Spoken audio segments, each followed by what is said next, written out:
What's happening, YouTube? LTH back with another video, and this video is going to consist of, yep, you guessed it, Texans preview of 2022, which is also going to be part of Colts versus Texans Week 1 preview. Might as well call it Colts versus Texans preview, a part of it.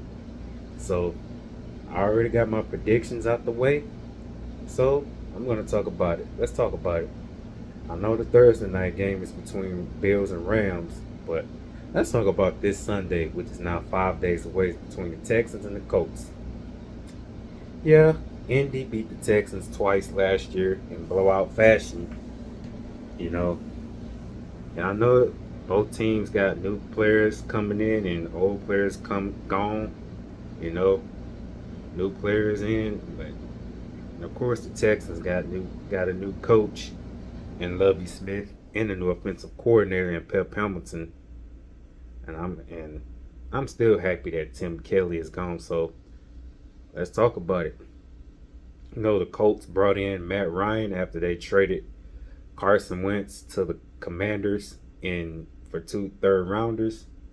And I understand the Texans traded Deshaun to the Cleveland Browns for 3 first-round picks, which was pretty much important, by the way. Who's going to be suspended for 11 games, though he'll be returning against the Texans Week 13, in which the game I'm going to try to go to later on this year. You know, and also I wanted to add in that Chris Conley is back with the Texans.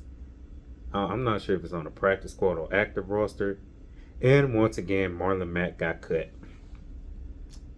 So where else do I go? You know, both teams are looking to get off to a hot start. And then as far as the Texans, you know, defense improved. You know, and the preseason offense looked shaky at times. Hopefully they can get their offense going. And especially with Davis Mills on the center. I mean, I know he got some weapons and stuff. I know they just got OJ Howard, but because of a lot of quarterbacks are getting drafted in 2023 NFL draft, 2022 is important for Davis Mills to ball the hell out. And of course, Damian Pierce is now running back one, with now that Marlon Mack is gone and Burkhead going to be running back two. And I think Royce Freeman's going to be running back three, RB3. Hell. And receiving, and I know Tunsil and Cooks didn't play preseason, and of course Christian Harris, Tavier Thomas, and that new tight end that they drafted are going to begin the season on IR for the first 4 games. So they'll likely be back in week 5 when they take on the Chargers, I believe, if I'm not mistaken. So, well. What is to watch for in this upcoming division game? I know the Colts are going to be favored in this one, but when it comes to divisional games, anything and everything is possible in divisional games. And I understand the Colts are going to try to make a run for the playoffs, and ever since Andrew Luck, they've had about 4 or 5 different quarterbacks, and 3 to 4 different quarterbacks. You know, Jacoby Brissett was one of them, Phillip Rivers, Carson Wentz, and now Matt Ryan. So, and not saying Matt Ryan is bad, you know, after all them years he spent in Atlanta, but but not to mention, just like Tennessee, the Colts are a long-term quarterback away from doing great things. And so are the Texans. But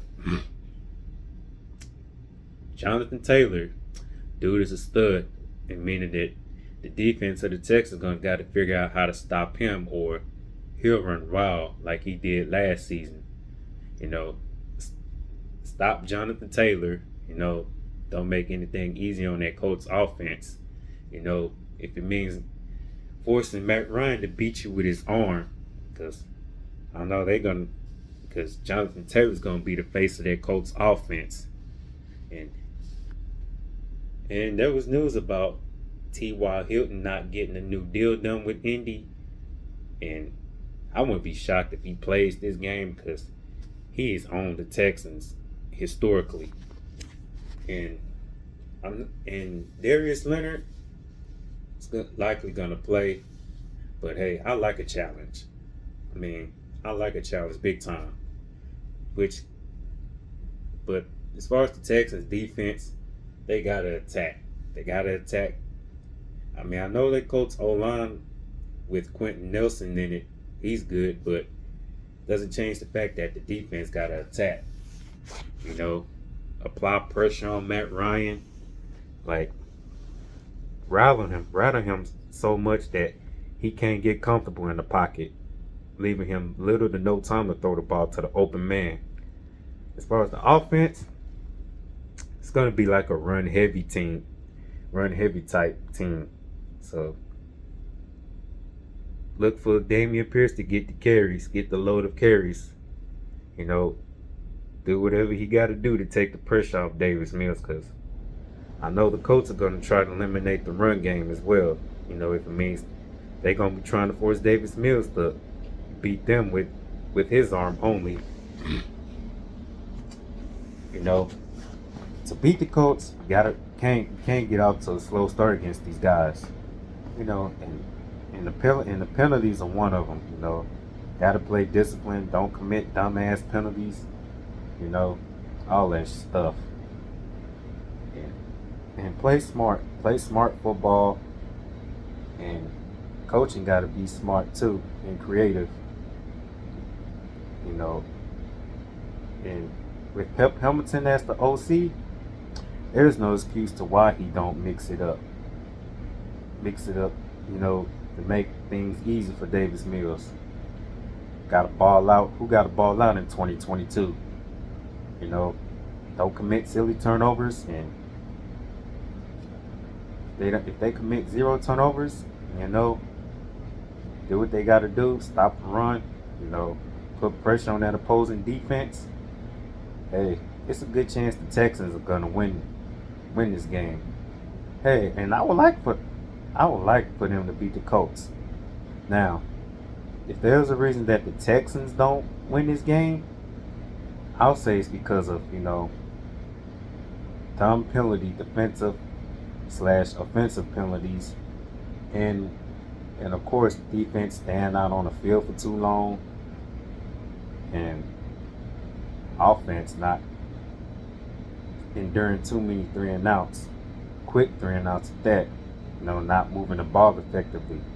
So it's important that they gotta like run the ball to keep the opposing defense on their heels if it means winning the time of possession.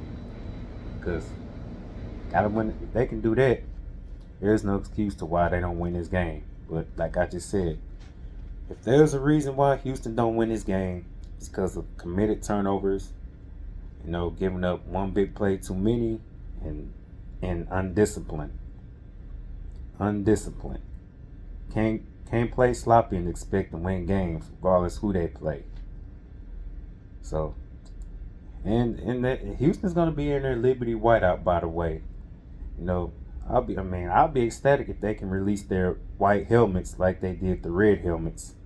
They already released the red helmets. Now, I'm just waiting for them to release their white helmets as well, and boom, even if it's in due time. So, key for the Texans win, you know, have an effective run game, you know, protect Davis Mills, force turnovers, and capitalize off turnovers, especially in the red zone.